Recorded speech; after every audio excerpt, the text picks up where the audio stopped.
Good evening, everyone. Welcome to the Sea Level Rise Public Forum. I am going to wait approximately 30 seconds to begin, just in case some people are having trouble getting in on the Zoom format, but we will begin in about 30 seconds.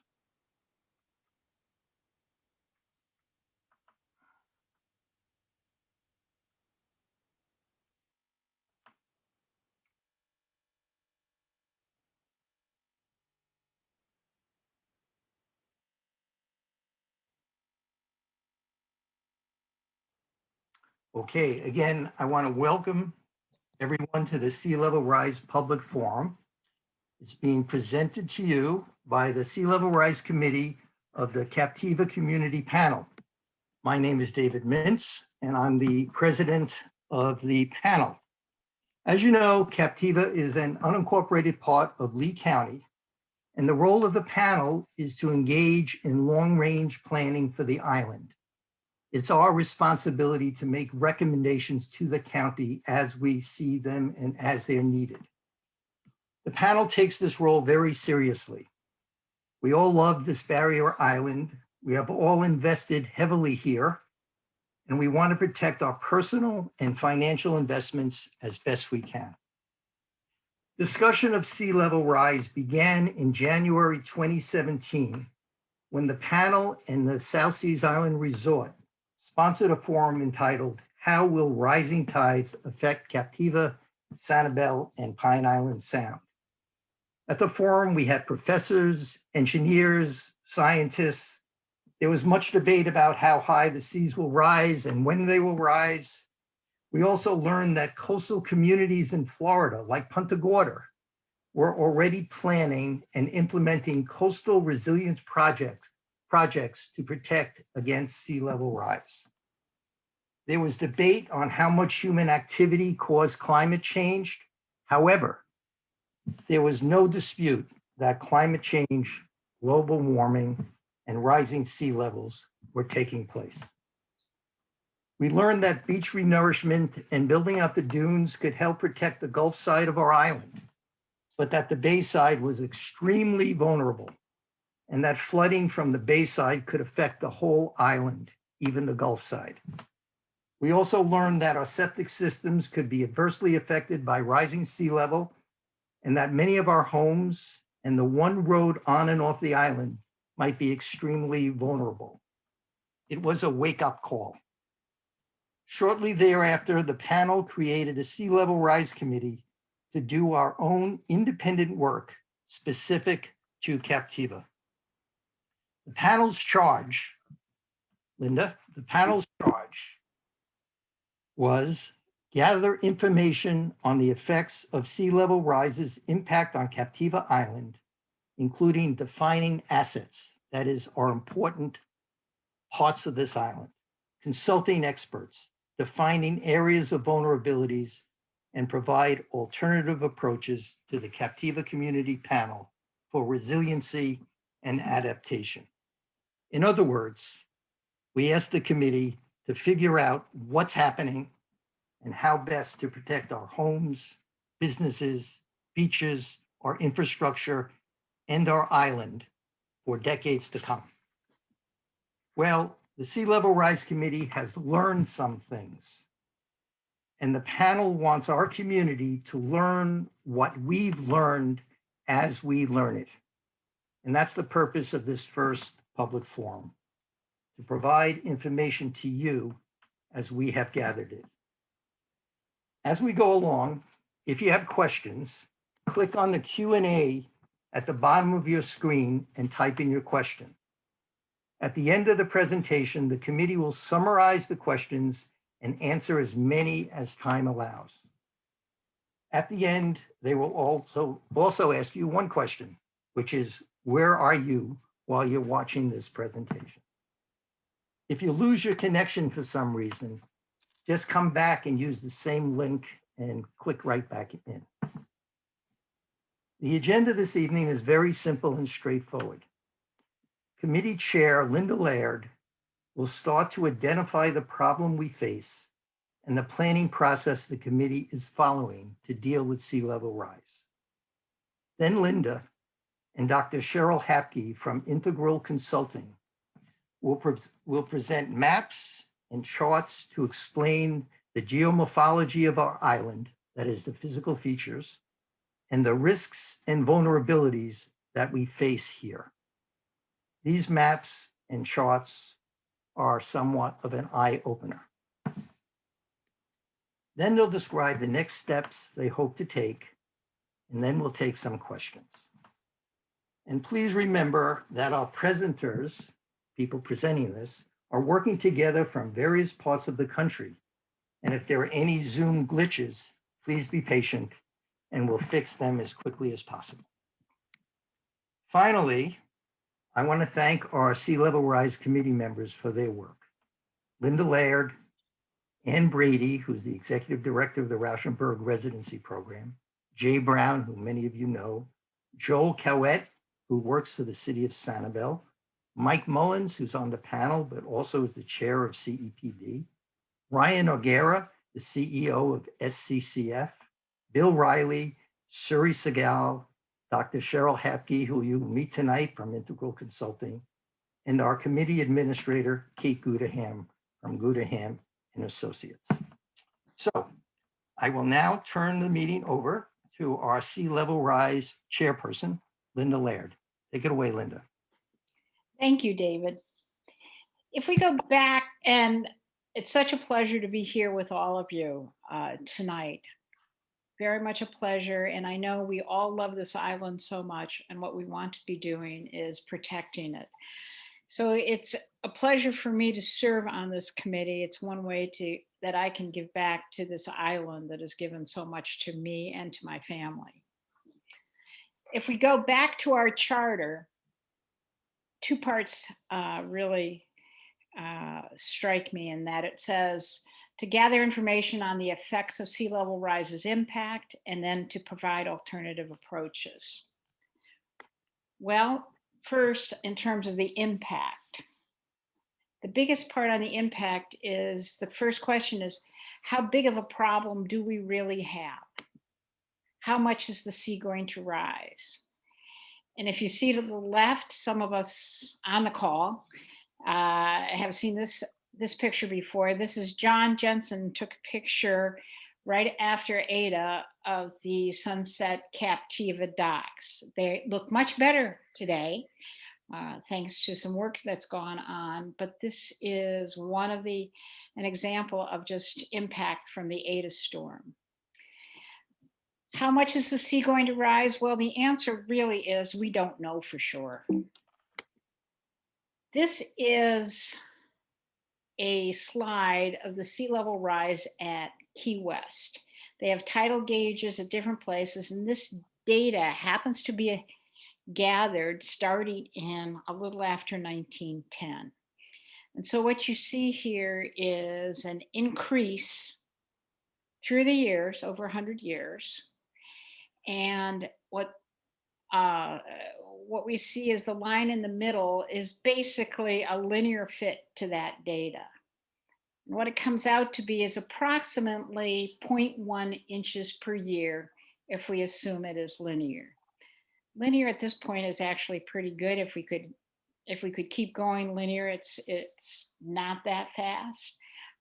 What's concerning is that over in this area, it tends to be also going up, not in a linear fashion, but more in an exponential fashion. We also have projections from a variety of sources as to what's going to happen in the future rather than what has happened in the past. These are three different sources. This is an international group on climate change. This is the U.S. Army Corps of Engineers, and this is NOAA. Each of them has made projections as to what they believe is going to happen, and this is near Key West. So it's relative to the mean sea level. Everything is based off of 1992. You can see there's different projections. And what happens with each of these sources too is they give an optimistic view, a pessimistic view, and a medium view. High, this is high, this is high, is actually the pessimistic view, that if lots of unfavorable things happen, melting ice caps, etc., we could be off in this kind of yellow brown line, and it's actually that kind of sea level rise. So if you look, here we are in 2020, and what we're looking at is out in the future, and how much is it actually, how much do we think it's going to rise? Well, what's important to remember is that we've already experienced somewhere around 3 to 5 inches of it in 2020. The other thing, these are probabilities, so we really don't know for sure. And as we go out, oops, excuse me, I'm sorry, we see a wide range and unfortunately some very, very big numbers. If you look here in 2060, the pessimistic view from NOAA has it at 34 inches of increase over, let's say, 4 inches today. That would be 30 inches of increase in sea level. Another point I wanted to make here is these are local projections. Local, when I first got into this, I thought, well, the sea's sort of flat and the water moves around, so why wouldn't it be the same everywhere? But there's a lot of different factors that go into each location and what happens with sea level rise there.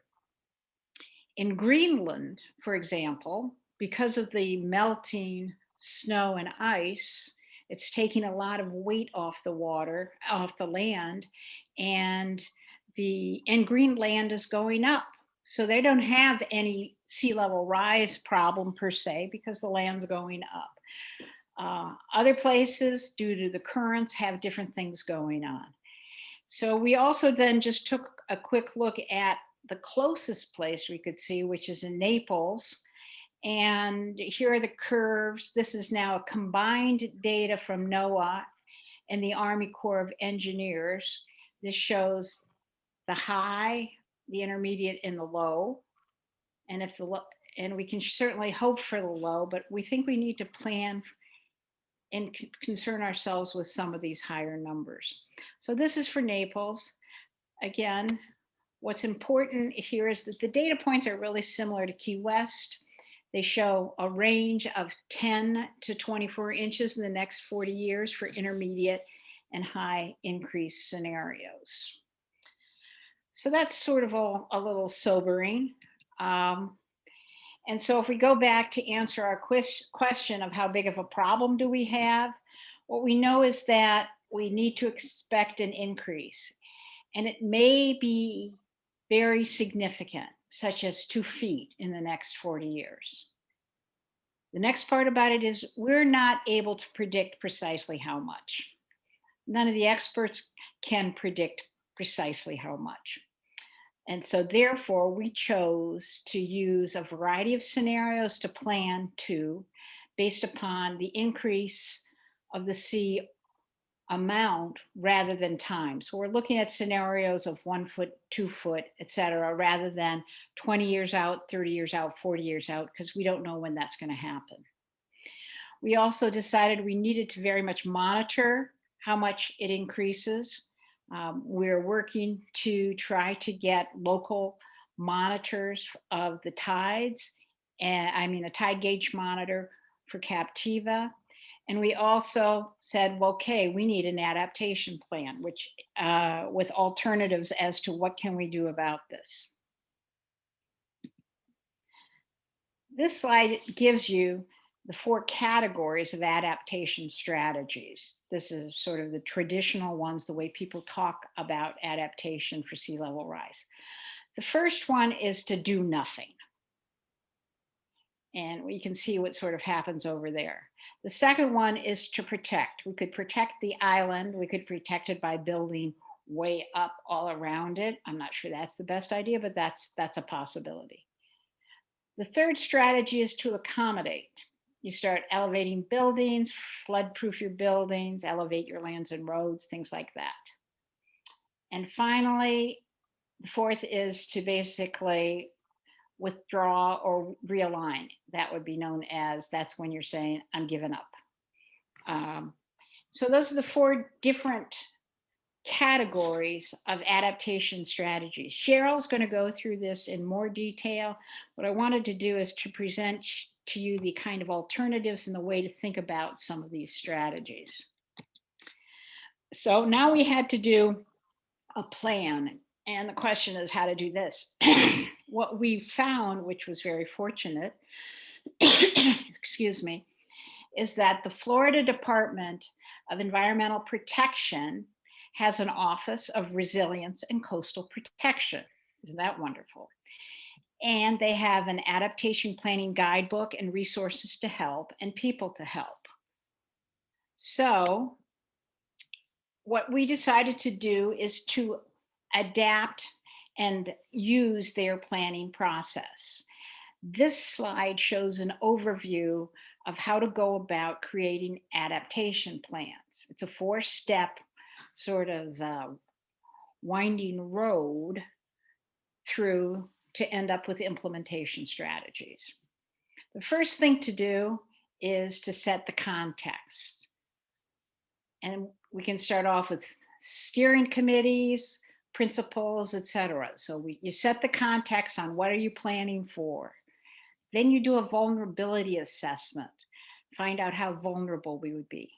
Then we come up with adaptation strategies and alternatives, and then how could we go about doing it? So where are we? This is what's been going on. In 2019, we worked on setting the context. We have a steering committee, that is our Sea Level Rise Committee. We set some guiding principles and motivations. They were pretty simple: protect the island. We established the planning area and described geographic context.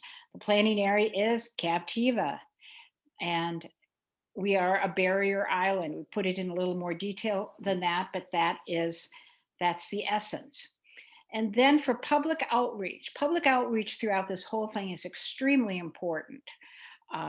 So we started off, and what we did is, and we continue to do, is give a report out to each of the panel meetings, which tells the panel and the public what we've accomplished in the last month and where we're going.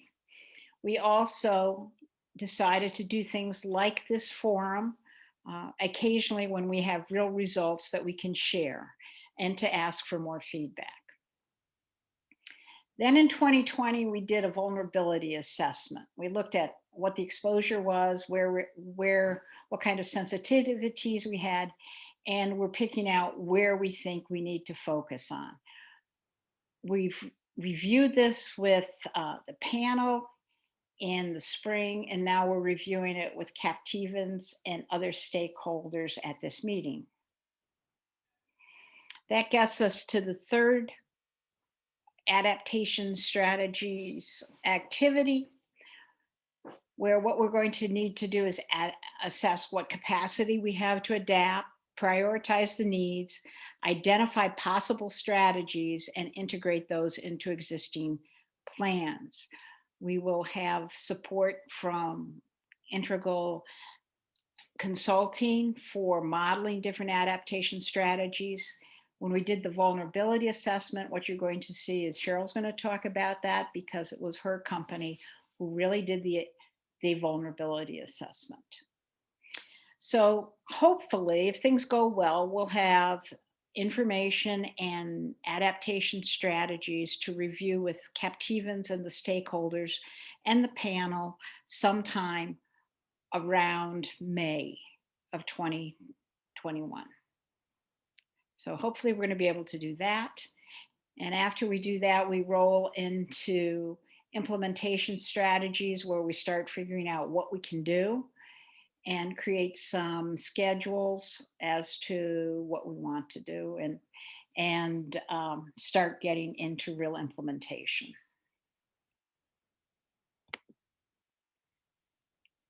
We selected some scenarios, as I said earlier. We decided to use feet of increase rather than time for the analysis because that was a much more stable way to plan. We selected 1 foot, 2 foot, 4 foot, and 7 foot inundations. And we use 7 feet because that would be a category 1 hurricane storm surge. We only looked at inundations. We didn't look at storms coming across in general. We felt that doing this relatively simple model where we just looked at what happens if the water goes up 1 foot, what happens if it goes up 2 foot, gave us plenty of information to use for understanding our vulnerabilities. We also engaged Integral Consulting to model the impact of these scenarios on Captiva. The result was we have a vulnerability assessment report. It was presented to the panel in the late spring. It's posted on the panel website with links to detailed maps. So if you really want to see what's happening to your home, you can go look. And we're reviewing the results at this meeting. So now Cheryl Hapke of Integral Consulting is going to take it away.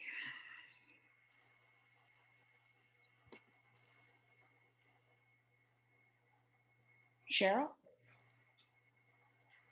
Yep, getting there. Okay.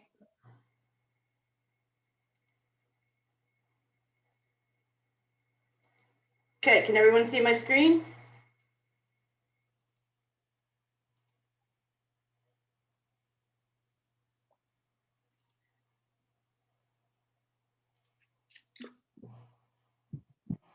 So are you seeing my screen? Yes, I'm seeing your screen. You may want to put it in presentation mode. Yeah, I'm trying. It doesn't seem to be working. Sorry. Always problems.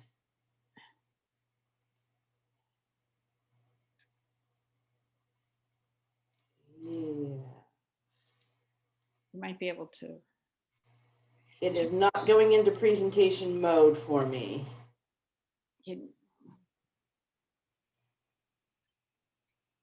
It's usually across the bottom on mine. No, I'm seeing it and I'm trying it. It's not going into presentation mode.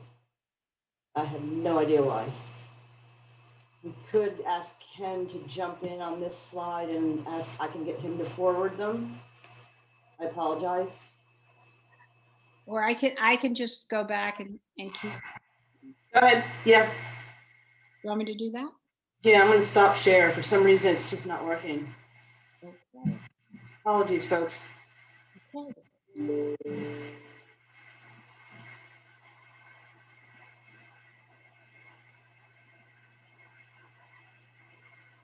All right, sorry for that glitch. We were expecting something would happen, so there we go. I was the first one. Thank you for being here tonight and being open to listening to what the results of a study that Integral Consulting did with the Captiva Sea Level Rise Committee.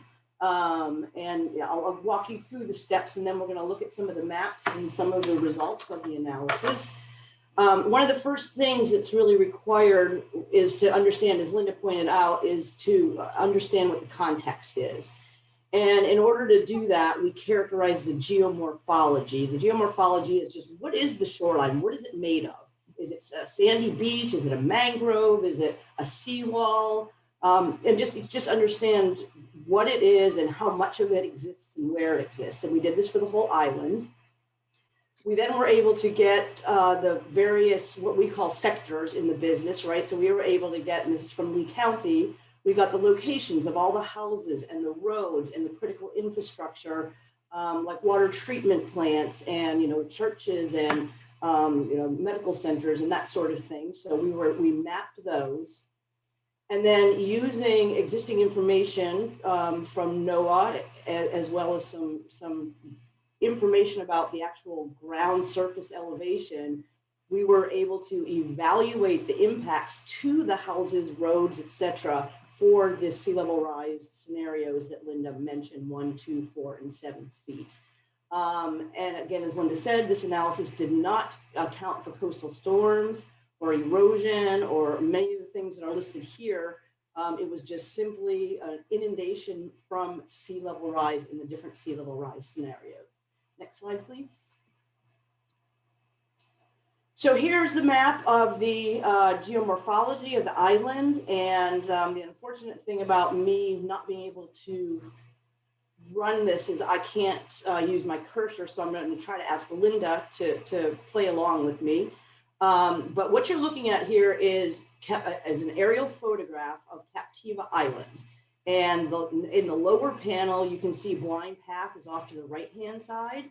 And this is just an aerial photograph. You can see Captiva Drive running along and where Blind Path is. And then the top image is the extension of it. So because it's a long, skinny barrier island, the only way to really display this is to cut it into 2 panels. So that's what you're seeing here. And what we did was we characterized the island. You see these different colored lines along the shoreline. And so you can see along the beach, the line is yellow, and that represents that the geomorphology along that ocean coast is sand. We also mapped out where seawalls exist, and that's shown in the gray areas. We mapped out where there are, really thick continuous areas of mangrove forest, and on the upper panel, that's obvious around Chadwick Bayou and surrounding areas.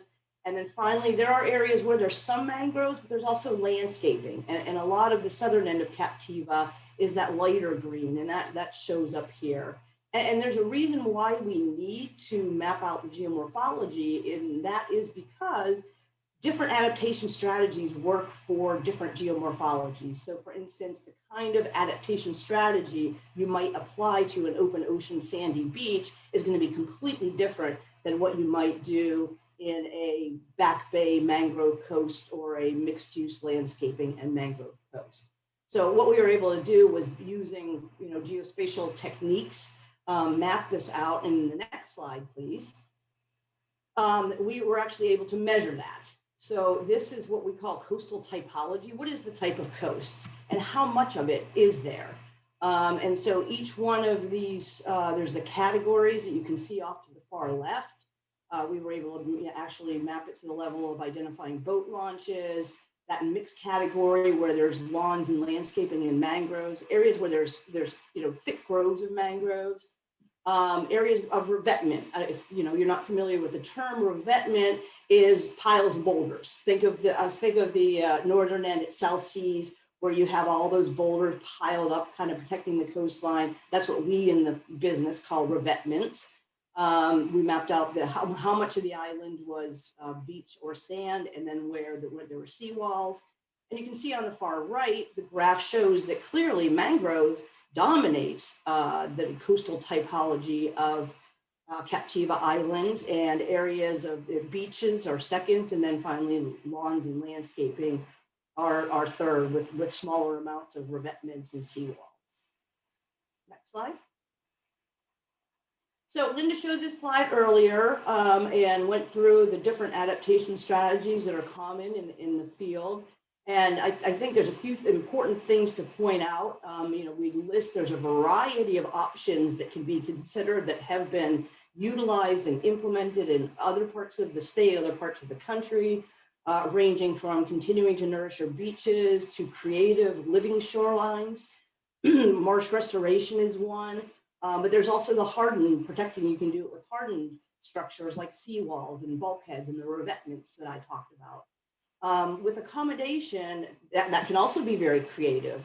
Accommodation can include things like replacing existing vegetation with salt-tolerant vegetation, as well as flood-proofing buildings and elevating features. And then finally, again, as Linda pointed out, there is the final is the withdraw and realign. And this doesn't have to mean you're just going to pack your bags and leave your house. This can be strategies where we start to think about limiting new development or restricting any development after major storms might come through and destroy a structure. And that leads to rebuilding structures after storms. And so the takeaway from this is there are multiple approaches to adaptation strategies. And as we move forward and we look at the slides of the results of the vulnerability analysis, what I'd like everyone to do is kind of think about what sorts of things are appropriate for Captiva. And one important point is some of it's not always infrastructure projects. Some of it is changes in policy. And then the different approaches generally fall into two categories of green versus gray. Green meaning things like living shorelines, gray meaning things like you're going to actually put in seawalls and bulkheads and revetment. Next slide, please.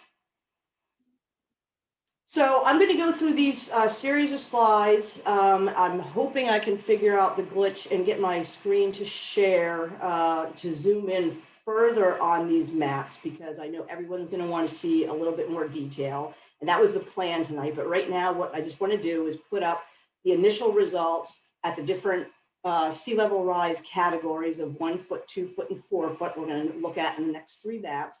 But what you can see here is, again, if you go starting at Blind Pass, that's the lower right-hand beginning of the panel, and moving along, you know, at 1 foot of sea level rise, you don't see a lot of, see where the polygons are turning blue, or excuse me, where you're starting to see that dark blue come in. That's where those areas are going to be inundated on a regular basis. So that really, thank you, Linda, that's a good point, pointing out those areas near the marina. At 1 foot of sea level rise, are going to start to be impacted. If we continue north and go up to the top panel, we begin to see more and more of, even at 1 foot of sea level rise, the areas that are going to be inundated on a regular basis with 1 foot of sea level rise. Next slide, please.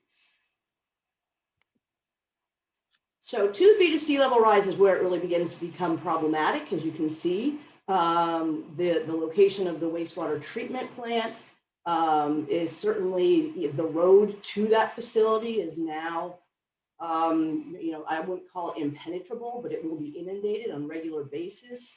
The road just to the, west of Chadwick Bayou is starting to be impinged on. There are structures and there are houses. Go up toward the Rauschenberg property, and we can see that there's frequent inundation of the areas all along that part of the coast. So at 2 feet of sea level rise, we're really starting to realize that something's going to have to be done. We're going to have something implemented by the time we get to this stage. Next slide, please. And so this is the 4 feet of sea level rise, and this is, you know, this is the stark reality of it.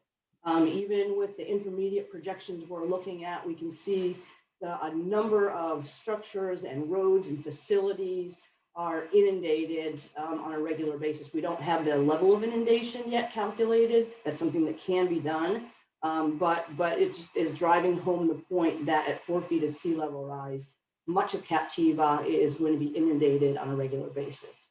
And the next slide. So one thing we did, this slide might be a little more confusing, but it's basically taking all the data that you just saw and bringing it all together and showing the results of the actual risk assessment. So this is taking all the buildings that we mapped in the critical facilities, like the wastewater treatment plant, et cetera, that were on the island. And it is looking at the number of structures that will be impacted depending on the level of sea level rise. So it went in the 0 to 1 foot of sea level rise over the next 30 years or so. You can see that, you know, not too much is going to be impacted, but as we start to move into the 1 to 2 feet of sea level rise, and certainly by 2 to 4, this many structures are going to be impacted. And we can actually calculate what that is. Next slide, please. And we can actually look at the cumulative number of structures potentially affected. And this is at 1 foot intervals of sea level rise. So you see at the 0 to 1, you know, there's a few, but when you start moving into 1 to 2 feet of sea level rise scenarios, at 2 to 3, this number just keeps increasing and increasing to the point where we're even in 3 to 4 feet of sea level rise. You're looking at close to 600 structures being regularly inundated, roads being inundated, and getting to the point of being impassable. Note that this analysis did not account for the base floor elevations of the structures, and that's important. That requires some additional analyses and actually field surveys, because we know a lot of buildings and structures on the island of Captiva are in fact elevated. And so although the structure might not be in, the base elevation of the structure might not be impacted, the road getting there or the driveway around the house could be potentially flooded. And next slide. And this is where I'm going to play some stealthy. I think the problem is I'm using two screens here. So I am going to try to take back control. Okay, and I will stop sharing.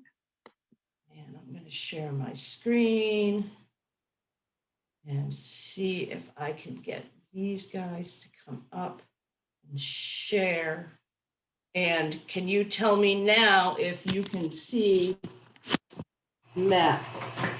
You can see maps. So you can see maps? Yes. Okay, because suddenly I can't.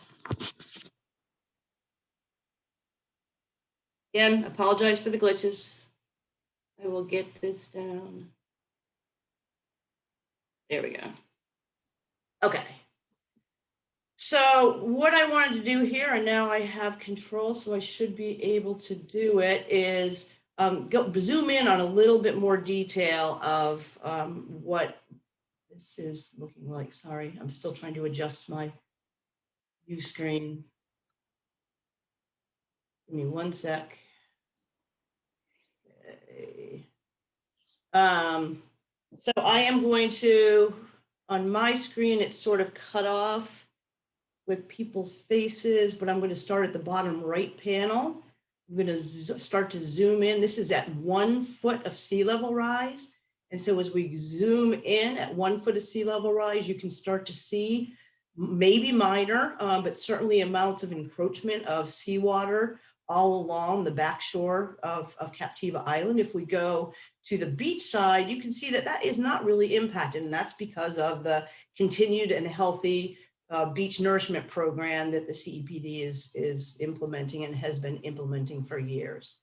So I just wanted to, these maps will be available for you. So I know that everyone's going to be zooming in and trying to find their house, and we all do that, and that's what's of interest. But the take-home message here today is that even at 1 foot of sea level rise, we are going to see consistent flooding along the backside of Captiva Island, more so in some areas. Then that's all based on the elevations or the geomorphology of the islands themselves. As I'm coming along here, again, you can see it seems it's fairly minor. It is somewhat insignificant at that point. But if we then continue moving north along the island at 1 foot elevation, you see certain properties are really water's coming in pretty full. This is almost like it's a small basin based on its elevation. Coming along to the area around the Rauschenberg property and the Bayside Marina. You can see, again, it's starting to encroach on buildings and structures there, impacting, starting to get close to the road along Chadwick Bayou. And there begins to be concern about the access to the road to the wastewater treatment plant, encroachment towards South Seas Plantation Road. And this is just at 1 foot elevation. I'm going to zoom out and move on to, let's see, the 2 foot. Okay, and we'll do the kind of go through the same process. I'm going to zoom in a little bit at the 2 foot. And you can see here with 2 feet of sea level rise, we're starting to see much more inundation on the backside of the island. Again, the ocean side is not seeing that because of the increased elevations due to the robust beach nourishment program. But we really start to see widespread inundation and flooding hazard in the areas all along the backside of the island. Again, this is at 2 feet of elevation, sea level rise elevation. And going along there, and then I'm going to move up. Sorry, this is a little wonky, but it's the only way we could figure out how to do it. Again, 2 feet of sea level rise moving north along the island, starting to get more and more encroachment into different properties. Further encroachment starting to impact roads, access routes into the marina. The Rauschenberg property is pretty much regularly inundated at that time, and facilities and around the Bayside Marina. And now we're looking at a situation where the road along here would be submerged or close to being submerged on a regular basis. And again, this is not including a storm. And again, gliding along, we see the issues that are going to be had with the access to and to the water treatment plant there. And, starting to see at South Seas Resort, more and more encroachment along that coastline. And then I'm going to move to the final one, which is the next. And this is the 4-foot situation. Again, starting from the bottom, zooming in a little bit, there's a real problem. I mean, at 4 feet, unless substantial adaptation strategies are implemented, we're seeing large parts of the island, submerged, structures impacted, roads impacted, access cut off in a lot of areas. Going up to that top panel. And again, this might be frustrating because you want to see your house, but these maps are available to you. So you'll be able to dig deep into them when and if you want to. But we're seeing what's really happening at 4 feet of sea level rise. Captiva Island it's a low-lying barrier island in the Gulf of Mexico. And this is the situation we're dealing with the current projections of sea level rise. So I just wanted to share those data with you. And with that, I'm going to turn it back over to Linda.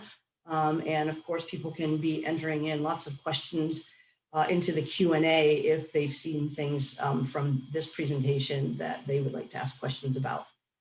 Okay, I'm going to stop share, Linda. Okay, and let me. Can you see mine?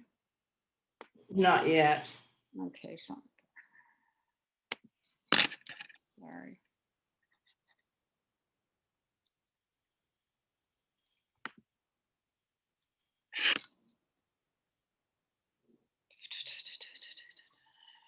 Well, that's interesting. Screen share.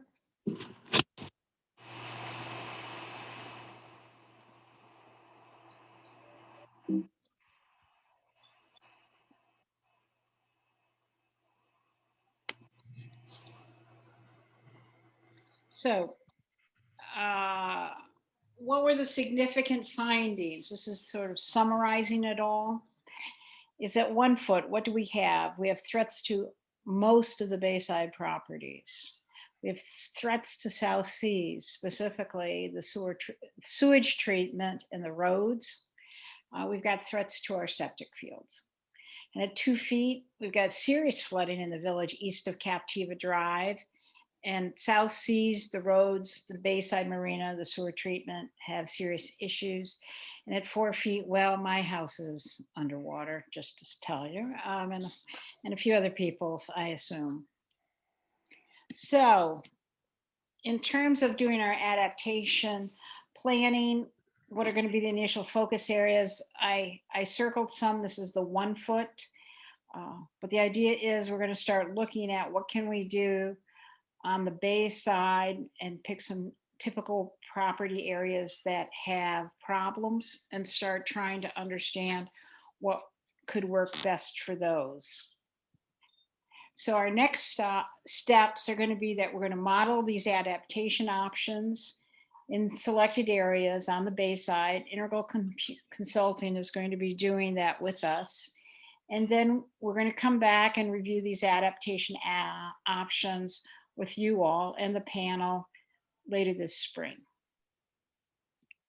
So that takes us through our prepared presentation. What we'd like to have is some questions from you. And Kate, are you taking it over now? So what I'm going to do right now is I'm going to put up a poll. And one of the reasons we're doing this is we just want to find out where everybody is and give Kate a little bit of a chance to organize some of the questions that may have come in. And the question and answer is open, so please start populating that with your questions. But we are going to launch a poll, and we want you to tell us where you are right now while you're participating. And I'm noting that Captiva is spelled with 2 A's, but I don't think that that's an issue. So take this moment now to go ahead and answer this question to let us know where you are sitting right now.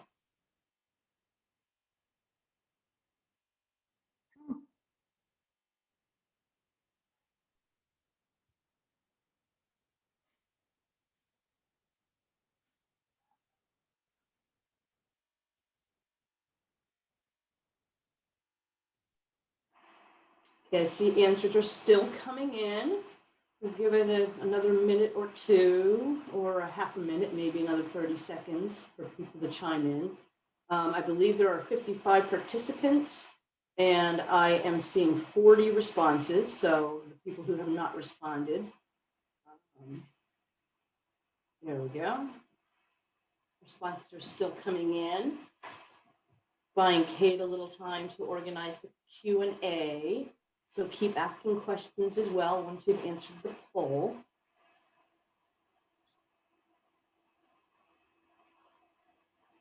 Okay, I'm seeing 42 respondents out of 54 participants.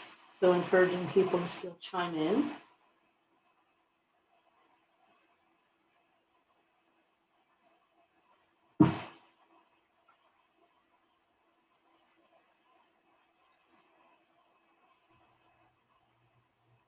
But 87% of you out there have now responded. Come on, a couple more.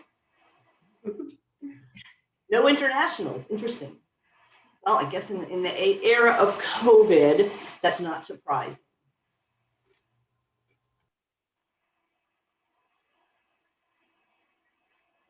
Okay, I'm doing the countdown to 2 minutes for that respondent. I'm not seeing the numbers go up. So we've just hit the 2-minute mark. So I think that we should just close the poll and go ahead, and I'm going to turn this over to Kate for the Q&A.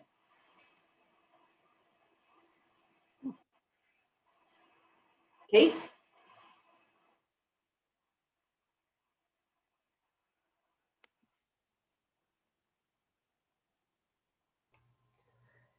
It's great to see all of you here, and thank you very much, and thank you for completing the poll. I thought it would be kind of fun to see that many of you are elsewhere in the United States, and we're glad to have you as a part of this. And now we'll start looking at some of your questions.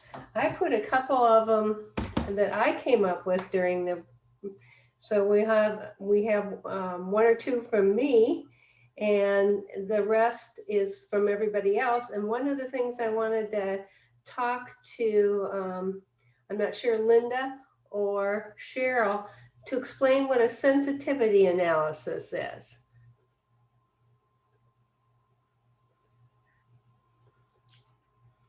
Well, a sensitivity analysis is going to be an analysis of, how much inundation a particular area or structure can take. In other words, let's take, for instance, mangroves. One could do a sensitivity analysis to understand how much sea level rise can mangroves withstand. It would be a sensitivity analysis.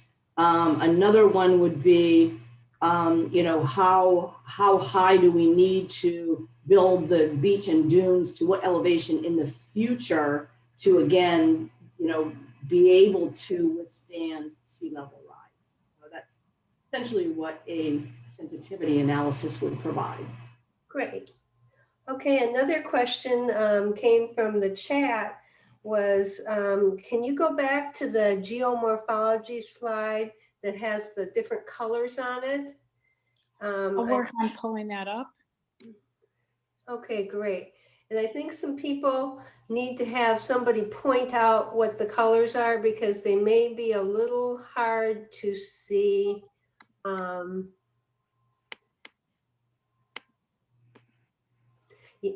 Yes, that one. Kind of just point out where the yellow, we have we have 5 different colors. So the boat launch is in. There's one right here. Okay. And there's one, obviously one over here. So those are the pink. Okay, and then we have one color green that was landscaping and mangroves. And that's here Yes. and here, here, here, and here, here. And then once we go off to Chadwick's Bayou, it's really heavy mangroves. Okay. And then we have the heavy mangroves are darker green, and you can, it may be hard for people to see this, but if you look at the Chadwick Bayou mangroves and compare it to the mangroves on the lower part of Captiva, there's a difference in the green colors for people looking at that. On the lower panel in Roosevelt Channel, you can see that the lighter green is indicating that that's kind of a mixed use where you have narrower mangroves or mangroves that are lowered in elevation and mixed in with different types of landscaping. Okay. Riprap and seawall, that's very hard to see because it's just little tiny bits here and there. Here's some right here. I mean, there's a lot going on at South Seas, and then we come back into the village, and you can see it up here all along through here, and some various places in the village, and then some various homes on the along Roosevelt Channel. And last but not least is the easiest one, sand. And there's even some sand, of course, here and here, and And of course the whole beach. it's in yellow. Yes. I hope that helps the person who was looking to have a better idea of what those colors meant. And that's part of the maps that we'll have available for people to look at on their own.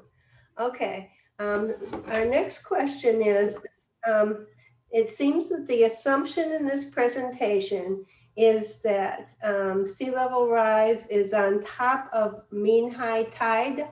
Is that correct assumption? Yeah, the assumption actually is mean high water, which is an average of the mean high water as recorded from tide gauges over a 19-year period. So it is the high tide scenario. Yes. Okay. It's not king tide. It's the mean high water line or a mean high water tide level takes into account king tides and then the fluctuation of your just daily tidal cycle.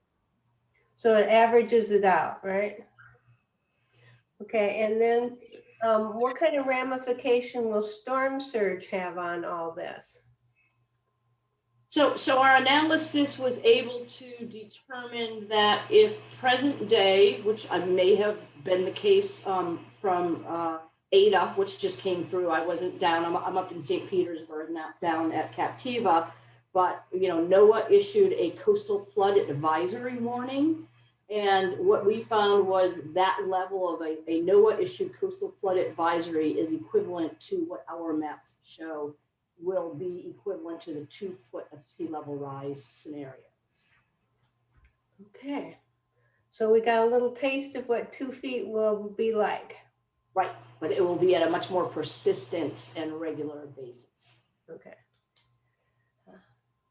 So it won't be the exceptional kind of thing where you have a couple times a year, but it will be happening more and more regularly. Correct. Okay. And then somebody asked, what would be the plan for the main road into and through both islands? We don't have specific plans at this point. That is coming later. But if you look at the details on both of the maps, the road actually is elevated in many places. It's 6 feet above sea level versus the surrounding land. So it's already somewhat elevated.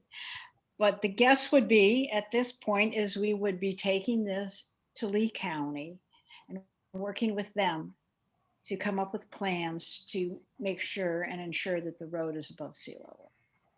And So one adaptation strategy is Thank you. would be to further elevate the roads. And but as Linda pointed out, that has not been determined that is what's going to happen. That's our next discussion. And I guess I want to add something to the road that goes through South Seas. Their road is a private road. So that would be up to the property owners and the resort owners at South Seas to determine what to do about their road. Okay, and then someone said that I live on Sanibel at Blind Pass. Do I face a similar scenario? Yes. Yeah, I mean, we could do a similar vulnerability study for Sanibel, but essentially, you know, where the low-lying areas of Sanibel are, it faces the same impending issues, yes. And those are our, oops, more questions came in while I was doing this, and let me see. Someone asked if implementation is decided for adaptation for 1 foot sea level rise, how is it going to be financed? Is there any estimate? I think we're jumping a little ahead, but let Linda take a. Okay, no, there is no estimate. It's totally dependent upon what kind of adaptations we do and what we find that can work. The living shorelines, the more natural approaches tend to be much less expensive. And of course, they're more in keeping with the character of the island. The one thing the committee has been working on, which we go back and forth on, is to what extent can mangroves really sort of save us? And we don't really have an absolute answer on it. Some mangroves are able to keep up with sea level rise in certain scenarios. Others, so it's not exactly clear. We're going to do more modeling to try to figure it out. We've been working with SCCF, as you'll note that Ryan is on this committee. And so we've been trying to figure that out. It's sort of hard. The science is a little, you know, if you get certain nutrients in certain conditions, then they grow really well, or maybe they will back up onto the land. It's not clear yet, but that's one of the things we're working on. Another thing is that I saw is I was talking with, it was probably John Jensen, and the docks that got hurt in this storm were not protected by Buck Key. So you had the storm surge coming in there. If we start worrying more about storm surge as well as the water going up, as sea level rise, are there things we can do on the bay side to help mitigate when we do have the big wave action coming in? Don't know. We've got a lot we don't know, and we do not know exactly how much everything's going to cost. There are funds available in different places. There are billions of dollars available on certain things. Would we get them? I don't know. So it's a lot of uncertainty as to what needs to happen and what we're going to do. So we are going to keep you posted and involved. There's no question about that, both through the panel and through community meetings. Okay, my next question is somebody who is a snowbird on Sanibel, and she was mentioning that her lake home in Michigan is surrounded by revetments, which is destroying the beaches next door. And have you considered what this would do on Captiva? And that's actually, I'll let Linda and Cheryl answer this, except on Captiva, we have the Captiva Erosion Prevention District that does a beach restoration project. So in terms of the beachfront, revetments aren't being considered right now. Right. And we're very well aware of the impact that hardened surfaces can have next to the more natural shorelines. So we're very, very well aware of that. When Cheryl's company is going to be doing the adaptation modeling, part of that issue is going to be considered.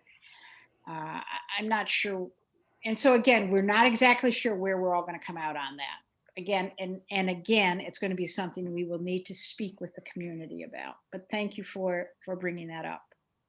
Yeah, and I would just like to second Linda's point is that, yes, we know that things, hardened structures like revetments lead to the beaches disappearing. And that is why the conversation needs to be had in a robust way to decide what types of adaptation strategies. And it very well could be that revetments just simply aren't an adaptation strategy that is considered for Captiva.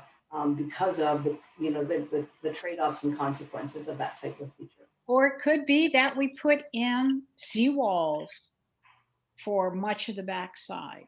It could be that's what the committee would recommend. We don't know at this point. What I'd like to add is when you looked at that adaptation strategy, the list of the 4 directions you could go off, and each one had several things listed underneath it. Please don't consider that what the Sea Level Rise Committee is considering. That is more to show you some of the choices that are available, and different communities make different choices.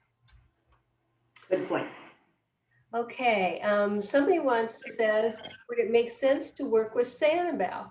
Wouldn't it experience similar inundation and sea level rise? We're working on it. Both Joel and Ryan, representing Sanibel, are on the committee.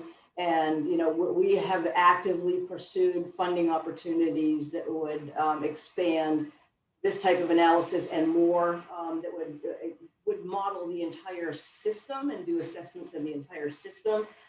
So far, we haven't managed to track down that funding, but that's definitely something. I mean, in the ideal world, the entire system would be considered as a whole. And I wanted to say that Mike Savarese and Sanibel have done other vulnerability analysis that included both of the islands. So we very much want to and are working together, but right now for Captiva, we're doing Captiva, and whenever we can do them jointly, we will be doing it. We had a very nice person compliment all of you on your presentation, so I want to pass that along and be thankful for that kind person. And now I'll ask you a question about the impact on real estate values.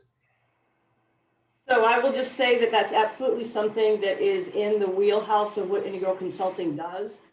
Basically, you can take existing market values of all the properties that you saw on the maps that I showed where all the houses are.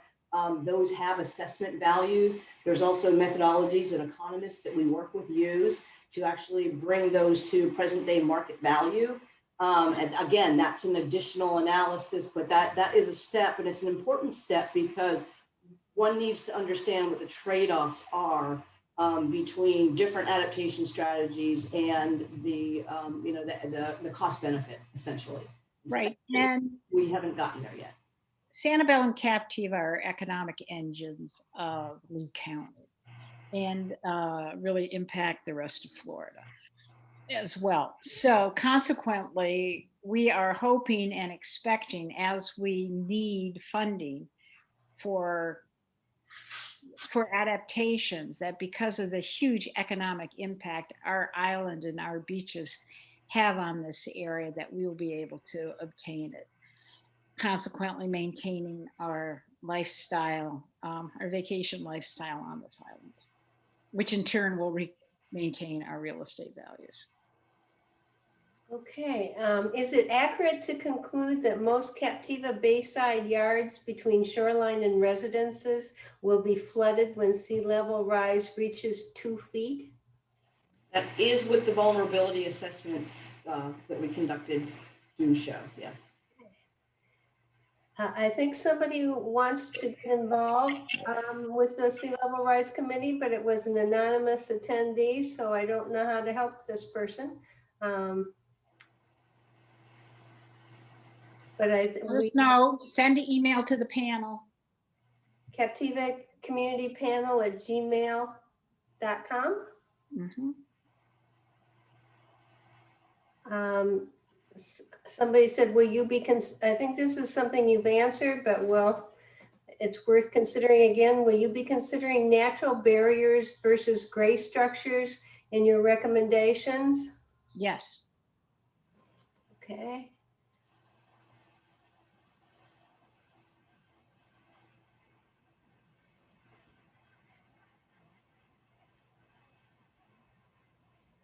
We had talked about Captiva beachfront properties are protected by nourishment and funded by local taxes, government grants and assessments. How will the non-beachfront adaptation projects be funded? We don't know. Hopefully, or probably the same way, but we don't know. Work in progress again. Then somebody says if the South Seas Road adaptation depends on the resort owner's willingness to adapt, does it mean the access to the water treatment plant for the whole island will depend on South Seas Resorts owners willing to adapt the access road? The treatment plant on South Seas, and someone correct me if I'm incorrect here, is a plant for South Seas primarily. So what if that is not taken care of, it will primarily impact South Seas. Of course, the pollution, if it has, well, whatever, it will impact South Seas.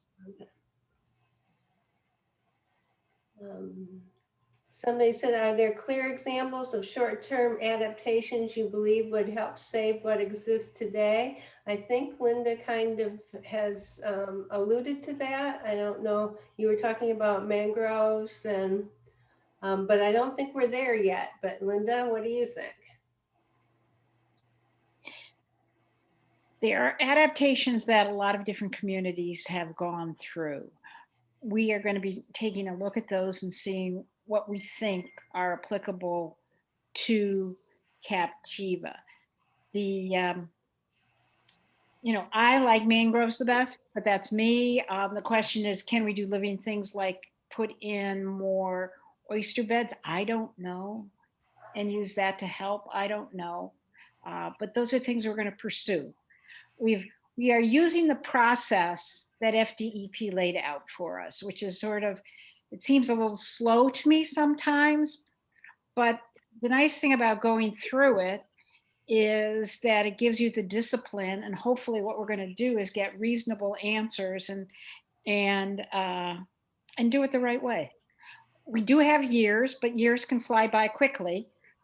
So we're just going to keep chugging along, doing the work, talking to you all about it, and see where we go. And building on what Linda said, and the nature of the question is, the kind of the holy grail of what we'd ideally want to work toward with Captiva and Sanibel is the development of what we call an adaptation pathway. And that is identifying certain adaptation strategies that can start to be implemented now in the short term, but realizing that there are going to be triggers at certain, when we hit certain levels of sea level rise, where today what adaptation strategies worked, for the first 30 years, we know at that point afterwards we're going to have to do something different and actually have that conversation on the front side of this. So as we move into the discussion of adaptation strategies, getting at that, the time component of it, the adaptation pathway is what we ideally are shooting for. And I think what is our last question, unless somebody gets pretty busy and gives us a question, an additional one.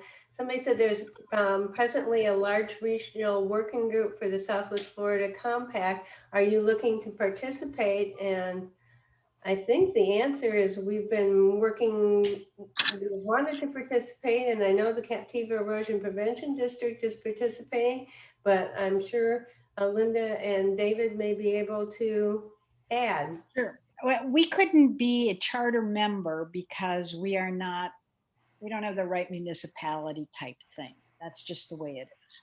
And as soon as it is really formed, we will be jumping in with both feet to the full extent possible.